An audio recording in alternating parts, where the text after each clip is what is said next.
It's EWI Store here. I'm standing in front of a mock-up wall with a window included, just to show you about the external wall insulation system.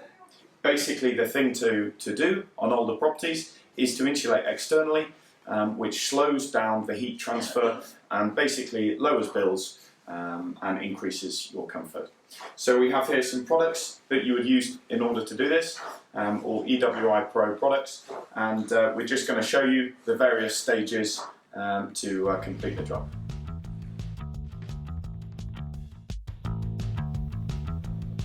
External wall insulation can be applied onto brick, block or over existing render. Here we have a demo wall that has been built using blockwork with a window installed in the middle as well, just to replicate what you would see on a normal job. Now the first step is preparation and protection. So here you see the installer using the window reveal bead, often called an APU bead, onto the window frame. This, later on in the install, means that you don't get any of the base coat or top coat onto the window frame, which can damage, obviously, the window itself. Now what he's done is he's cut the bead at 45 degrees, which means that they slot together nicely and leave you with the best result.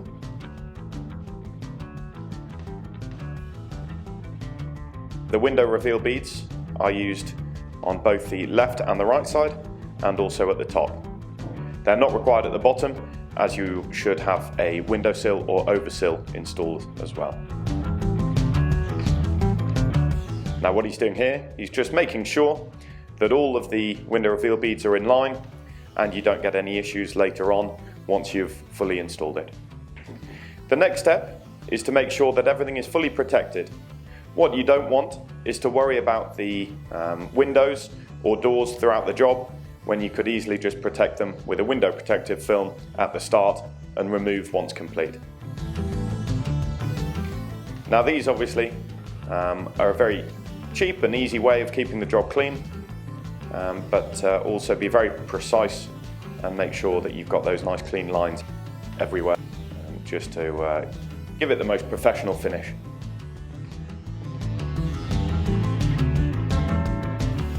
Now the next step is to prime the walls using a universal primer.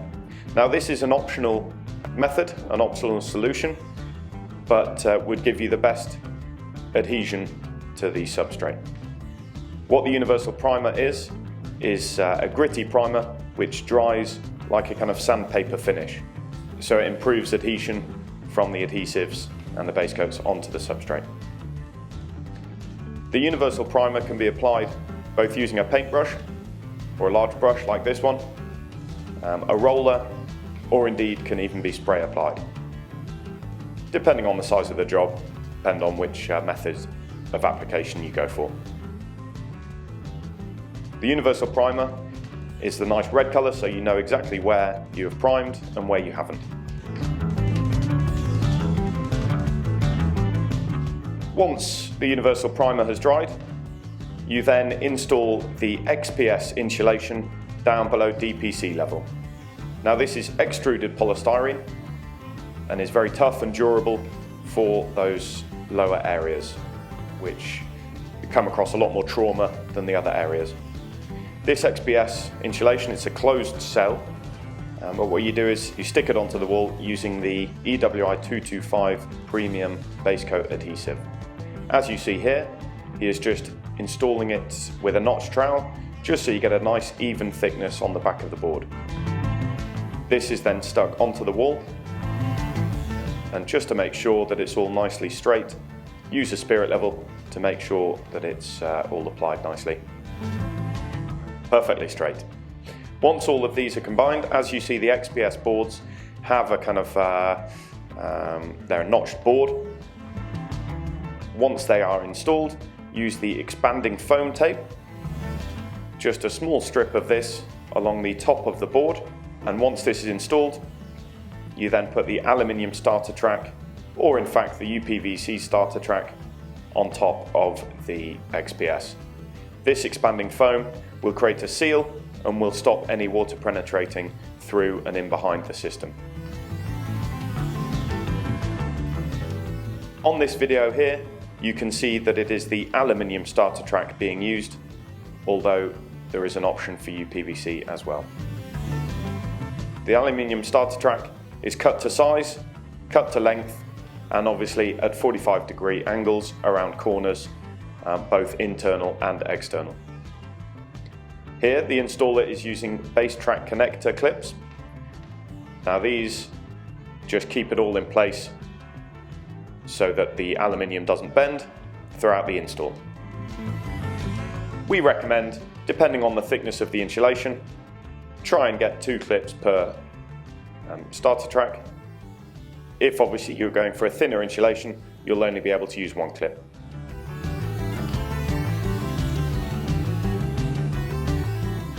Now what you do is you pre-drill holes along the length of the starter track about every 300 millimeters and hammer the starter track fixings in.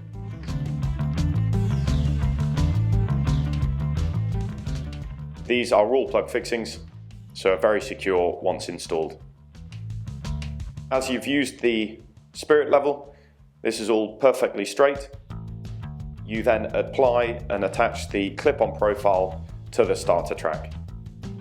This clip-on profile is a very easy to install bead, and it slots over the front, which means that when you come to put your EPS onto the wall and then do the base coat layer, you have a bead that's already kind of connected.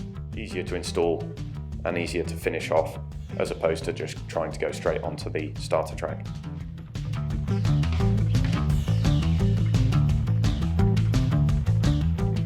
At the top of the system, whereas at the bottom you have the starter track, at the top you have the option of a verge trim. Now if the EWI system comes out and protrudes beyond the soffit at the top of the property, you need to protect it and prevent any water from coming in and going behind the system. This is where you would use a verge trim. This is an angled piece of powder coated aluminium which is installed and fixed at the top to prevent water from sitting on top of the system and indeed going in behind.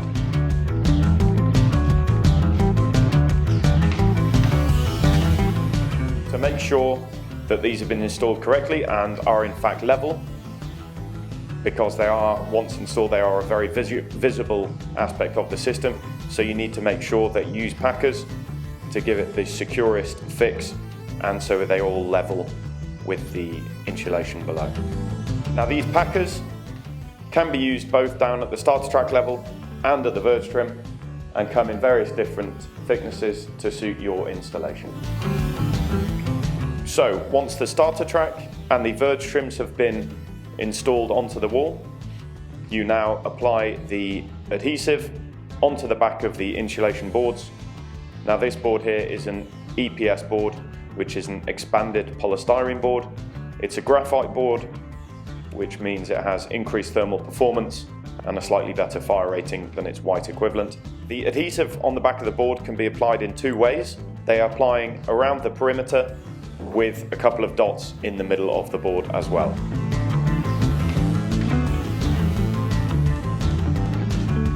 This means that when you're installing onto uneven substrates, you can in fact build up slightly on some areas of the board so that you can level it all out and make sure that when finished you get a flat surface.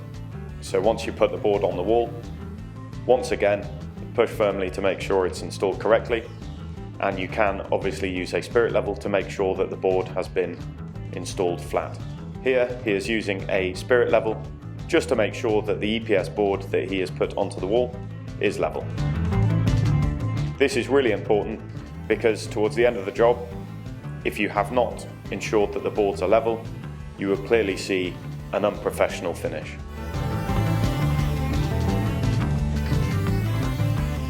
The other method of sticking the boards onto the wall is just using a notch trowel and giving an even coverage across the whole of the back of the board. This is a different method. Both can be used, and sometimes it is down to the installer as well as the substrate as to what method is used on that particular project. The notch trowel method tends to be used when the substrate is incredibly flat already and you don't need to use the dot and dab where you can build out the board to level it off. So as you see here, simply place the board up, and again make sure that it is firmly on the board and that there's no chance there of that falling off or not having adequate adhesion onto the substrate. Once again, use the spirit level to ensure that the board has been installed correctly.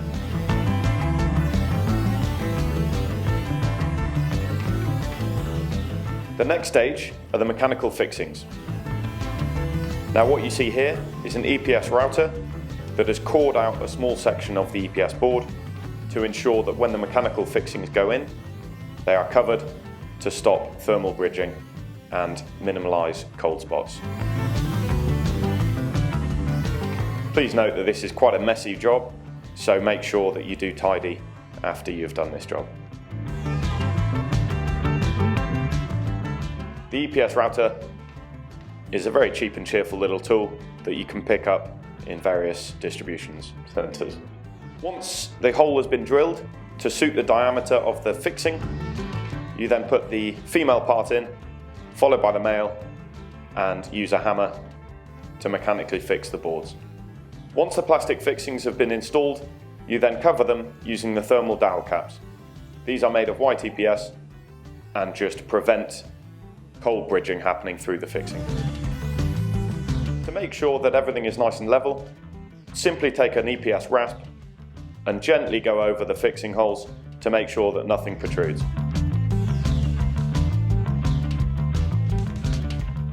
As you see here, he's making sure that all corners are nicely at right angles and there are no overlaps between connecting boards that can show through if not dealt with. What you can also see while he's rasping the EPS boards is that they have been installed brick bond formation. So each board overlaps the next one as you come up the corners. So as you see there, you see one edge and then you see the other edge as it moves over the top. This is to prevent any kind of stress causing cracks in the system. One of the most important areas of the system to rasp is in fact the corner. This is because when you come to do the corner bead, come to reinforce the edges, they need to be at a perfect right angle to make sure that you're not having to build out the base coat in order to fit the corner bead on. One of the other reasons why you use the EPS rasp, and rather than just leveling off the surface, what it does is it removes any of the kind of oiliness that comes out after you leave the EPS on the wall for a long time. If it is subjected to a lot of sun, then the EPS can actually give off a very small film of oil on the surface. And this EPS rasp just takes that off so that the base coat can stick adequately onto that board. Here, he's also installing an undersill bead on the aluminium oversill, which again, similar to the verge trim at the top of the system, ensures that no water rests on top of the EPS boards or in fact goes behind the system as well.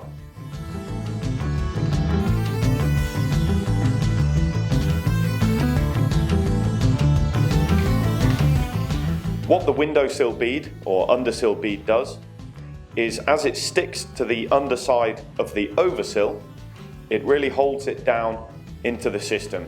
So later on you don't get wobbly or flappy oversills. It is all contained and is very secure, which adds to the durability of the whole system. The next step is reinforcement beading and mesh. Here he's cutting the corner bead to protect the edges of the insulation system around windows and on the corners of the property. And here he is cutting reinforcement sections which go on stress patches around windows and door openings. These are cut and secured in place using the base coat. On these areas, it's very important to double mesh as they are fragile areas that a lot of stress comes through.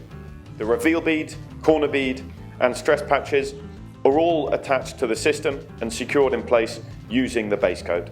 It's very important not to use any metal fixings or anything like that to secure them in place.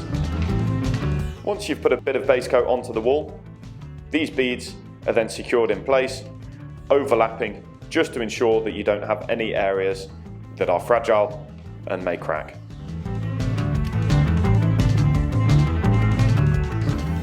The corner beads are then measured using a spirit level to make sure that they are flat.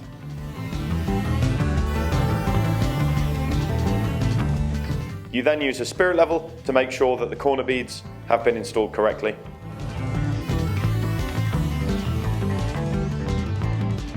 And as you can see, the undersill bead and reveal beads and stress patches are all tied together. Installing the stress patches on the corners of windows, along with the EPS boards being cut in an L shape, prevent any cracking coming from these corners.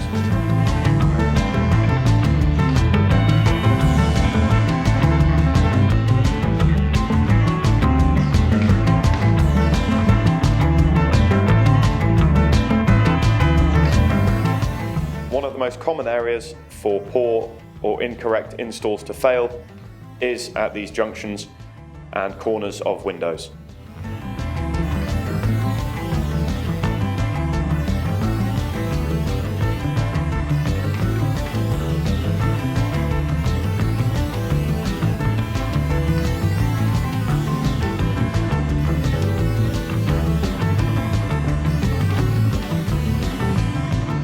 Once you've installed the corner beads and the reveal beads and the stress patches, you can now look and focus down at the clip-on profile which is attached to the starter track. Again, you are just using the base coat just to tie in the mesh there at the bottom.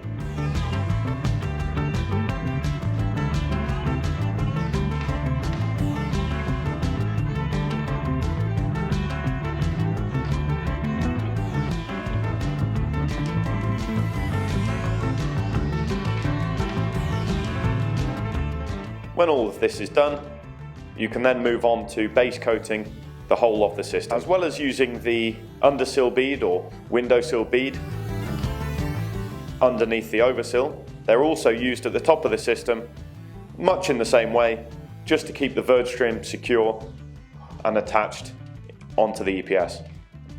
This is to stop high winds from rattling the verge trims.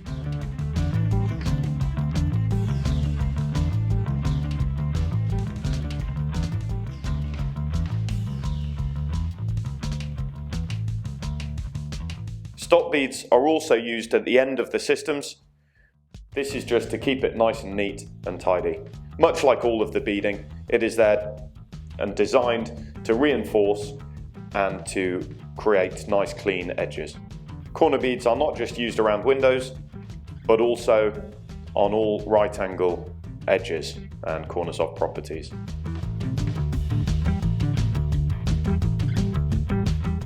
And this highlights once again how you have to have very nice sharp edges of EPS boards.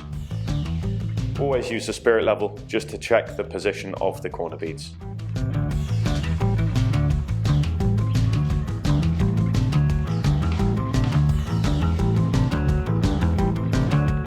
Once all of the beading has been done, it is time now to base coat and mesh. Importantly, you are overlapping all of the mesh with the corner beads that you've already installed. This means that you don't have any weak points and it increases the durability of the whole system. So what he's done, he's installed a layer of base coat already and he's rolled out the mesh, placed it on, made sure that it's overlapping everywhere, and then he's just troweling over to pull through the base coat to make sure that that mesh is sitting in the top third of the base coat to prevent cracking. The fiberglass mesh is overlapped at 10 centimeters at each side.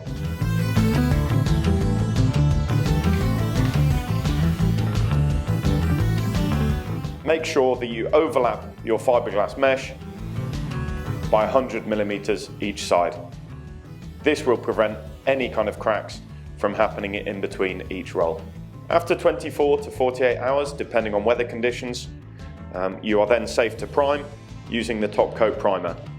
This can be applied using a paintbrush, roller, or again, much like the substrate primer, can be sprayed applied as well. Once the base coat has been primed, you are then ready to apply the top coat. The silicone thin coat top coat can be applied using the steel trowel and plastic float option, or alternatively can be passed through a machine and spray applied. So there you have it, the complete installation guide for external wall insulation systems. Everything that was shown on the video today is available from EWIstore.co.uk. If you don't know how much you need of anything, we've got a nice materials calculator which will show you exactly the quantities required.